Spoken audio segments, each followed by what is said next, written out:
எல்லாருக்கும் வணக்கம். ஐடி பங்குகளோட சரிவு இந்த வாரம் மார்க்கெட்ல ஒரு பேசு பொருளா இருந்தது. மார்க்கெட் ஏன் ஐடி பங்குகளை பேரிஷா பாக்குது, ஏஐ உண்மையிலேயே சாஃப்ட்வேர் கம்பெனிஸை ரீப்ளேஸ் பண்ண வாய்ப்பு இருக்கா அப்படிங்கிறதையும், கடந்த வாரம் நம்ம ஃபாலோ பண்ணிட்டு இருக்கிற ஸ்டாக்ஸ்ல இருக்கிற அப்டேட்ஸ்லாம் என்னென்ன அப்படிங்கிறதையும் தான் இந்த வீடியோல நம்ம டீட்டெயிலா பார்க்க போறோம்.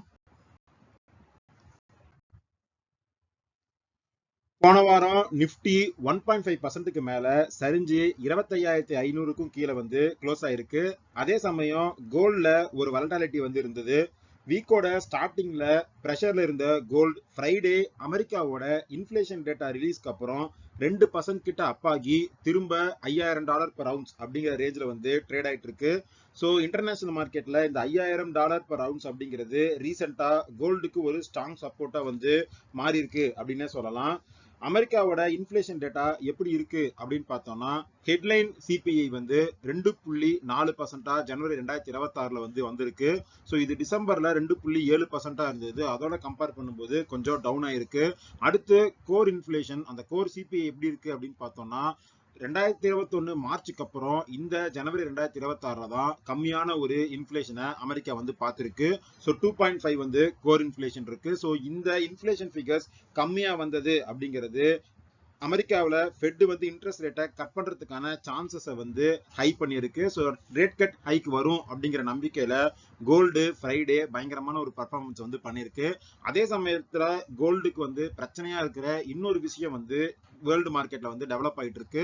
அது என்ன அப்படின்னா, ரஷ்யா வந்து திரும்ப டாலர் சிஸ்டம்க்கு திரும்பறதுக்கான ஒரு ப்ராசஸ்ல இருக்காங்க அப்படிங்கிற மாதிரி ரிப்போர்ட்ஸ் வந்து வந்திருக்கு. ஏன்னா ரஷ்யாவும் அமெரிக்காவும் அவங்களுக்கான ட்ரேட் டீலோட பேச்சுவார்த்தையில வந்து இருக்காங்க. ஸோ இதுல இந்த டாலருக்கு திரும்புறது அப்படிங்கிறது ஒரு பெரிய மூவா இருக்கும் அப்படிங்கிற மாதிரி வேர்ல்ட் லெவல்ல வந்து பார்க்கப்படுது.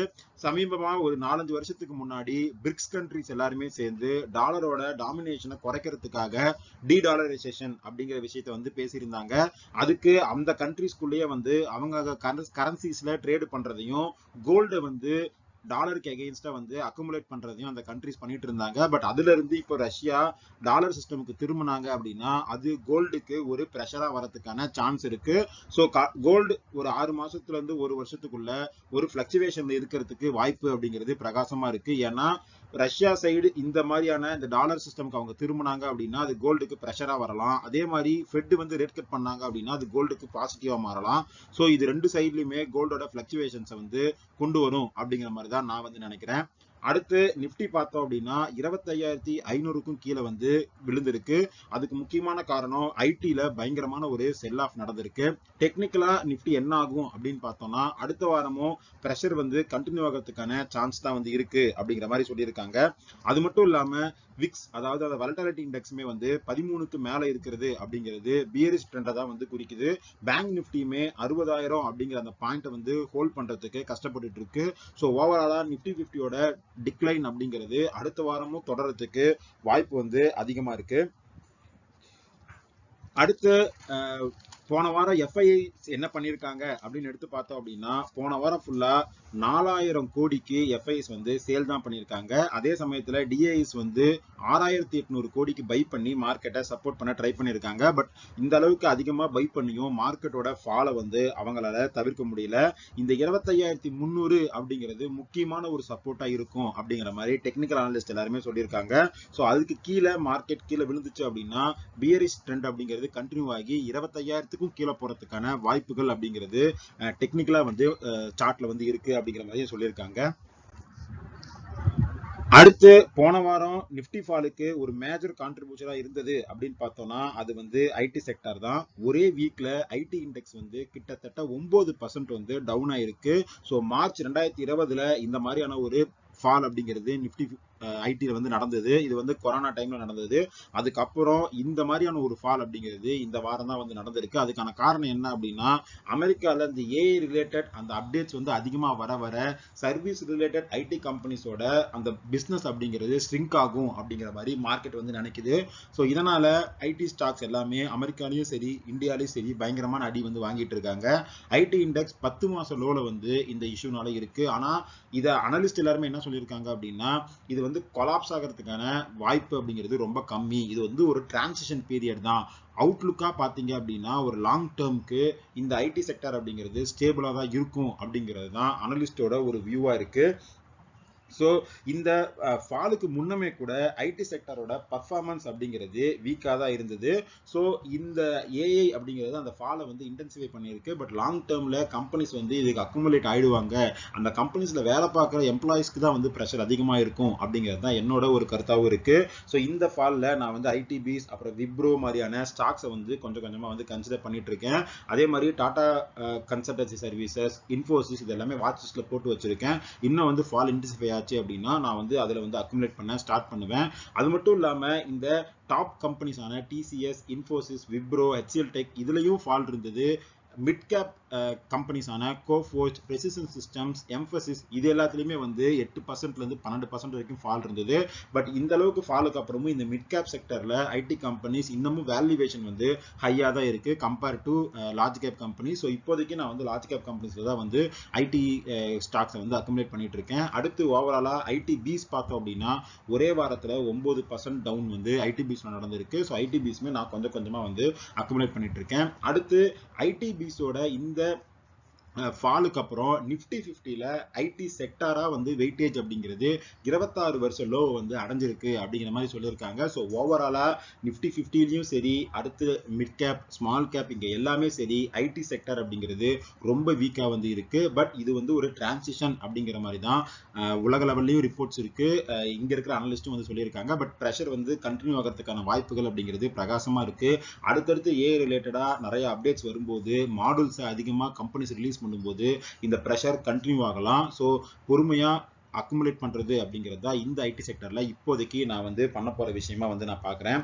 அடுத்து இந்த ஐடி செல் ஆஃபோட இம்பாக்ட் அப்படிங்கிறது இன்டைரக்டா இந்த ரியல் எஸ்டேட் செக்டரையும் வந்து பாதிச்சிருக்கு. ஏன்னா ஐடி செக்டர்ல வேலை இழப்பு அந்த மாதிரிலாம் வந்துச்சு அப்படின்னா அது எக்கானமியை ஸ்பைரலா அக்ராஸ் செக்டர்ஸ் வந்து பாதிக்கும். ஸோ அதனால இது ரியல் எஸ்டேட் செக்டரையும் பாதிக்கும் அப்படிங்கிறதுனால பிரஸ்டீஜ் எஸ்டேட்ஸ் அப்புறம் அது மட்டும் இல்லாம ரியல் எஸ்டேட் ஸ்டாக்ஸ் எல்லாமே 6% கிட்ட டவுன் ஆயிருக்காங்க.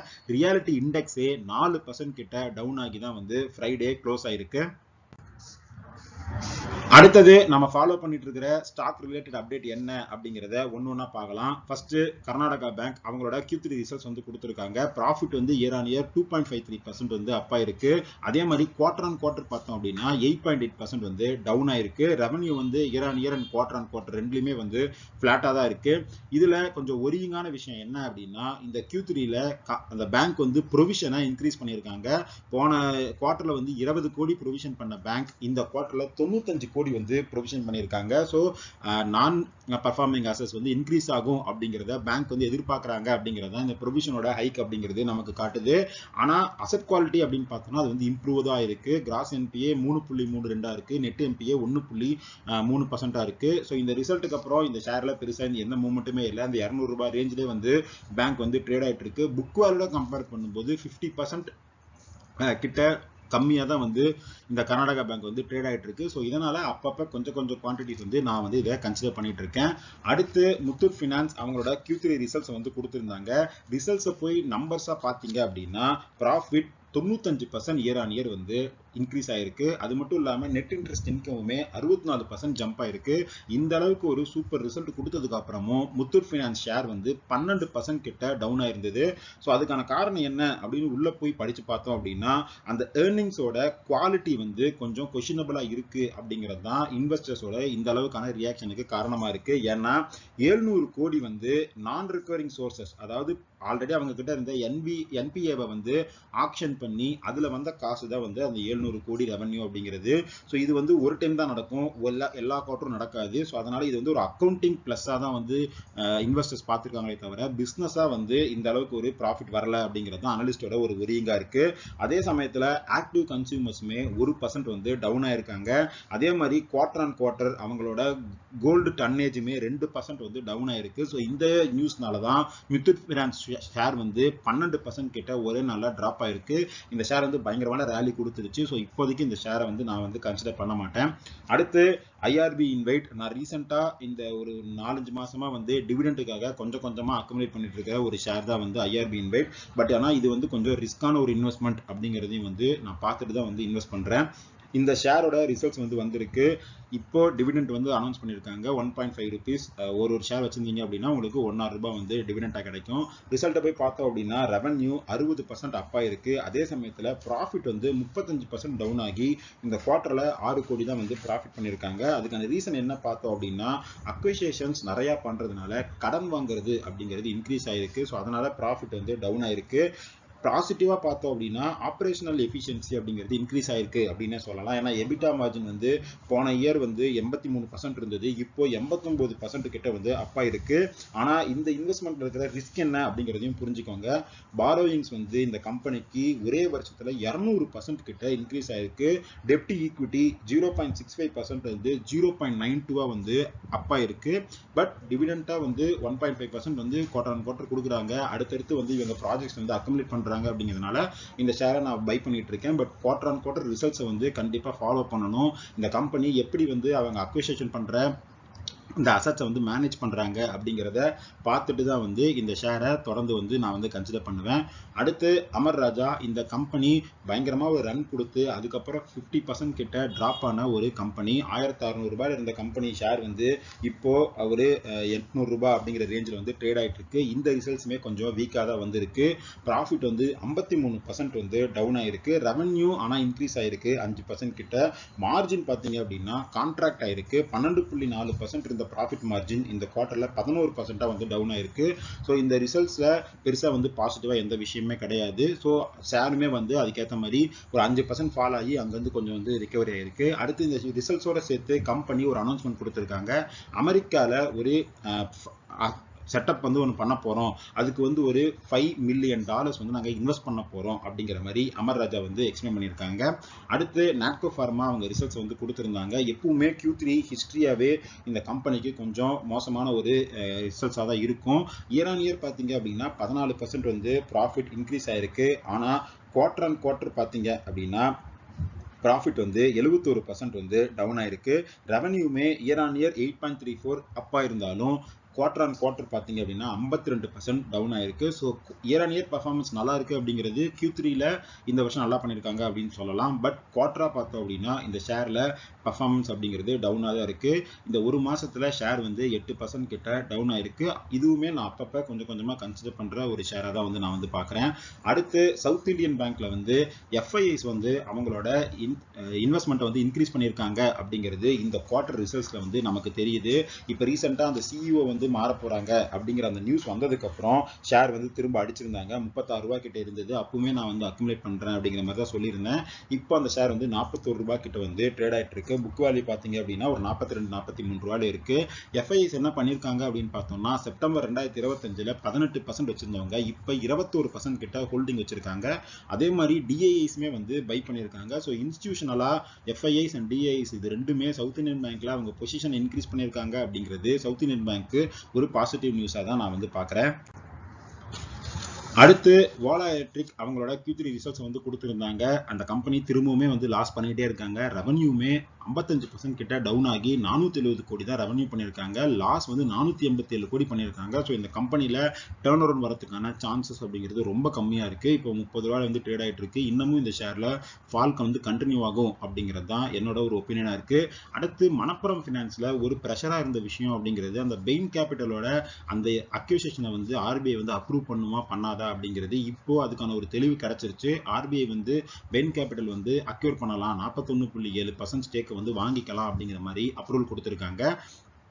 அடுத்தது LG எலக்ட்ரானிக்ஸ் அவங்களோட Q3 ரிசல்ட்ஸ் வந்து ப்ரொவைட் பண்ணியிருந்தாங்க. இந்த IPO வரும்போதே நான் வந்து சொல்லியிருந்தேன் இந்த IPO வந்து நான் இன்வெஸ்ட் பண்ண போறது இல்லை. ஏன்னா இந்த கம்பெனி அதில் ரைஸ் பண்ற எல்லா ஃபண்டையுமே அவங்களோட பேரண்ட் கம்பெனி தான் எடுத்துட்டு போறாங்களே தவிர இங்க எதுவும் இன்வெஸ்ட் பண்ணல அப்படிங்கிற மாதிரி. இந்த ஷேர் இந்த ரிசல்ட்ஸ்ல பார்த்தோம் அப்படின்னா ப்ராஃபிட் 61% இயர் ஆன் இயர் குறைஞ்சி 90 கோடி தான் வந்து ப்ராஃபிட் பண்ணியிருந்தாங்க. ரெவன்யூமே 6% வந்து டவுன் ஆயிருந்தது.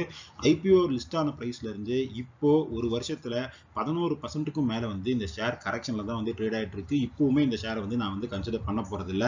அடுத்து இந்துஸ்தான் யூனிலீவர் அவங்களோட ஐஸ்கிரீம் பிசினஸை வந்து டிமர்ஜ் பண்ணி லிஸ்ட் பண்ண போறேன் அப்படிங்கிற மாதிரி அனௌன்ஸ் பண்ணியிருந்தாங்க. இப்போ அந்த குவாலிட்டி வால்ஸோட தனி லிஸ்டிங் அப்படிங்கிறது பிப்ரவரி 16ஆம் தேதி வந்து நடக்கும் அப்படிங்கிற மாதிரி HUL இருந்து அப்டேட் வந்து வந்திருக்கு. அடுத்து இன்னொரு ஷேர் நான் ஃபாலோ பண்ணிட்டு இருக்கிறது அப்படிங்கிறது பெட்ரோநெட் LNG. அவங்களோட Q3 ரிசல்ட்ஸ் வந்து அவங்க கொடுத்துருக்காங்க.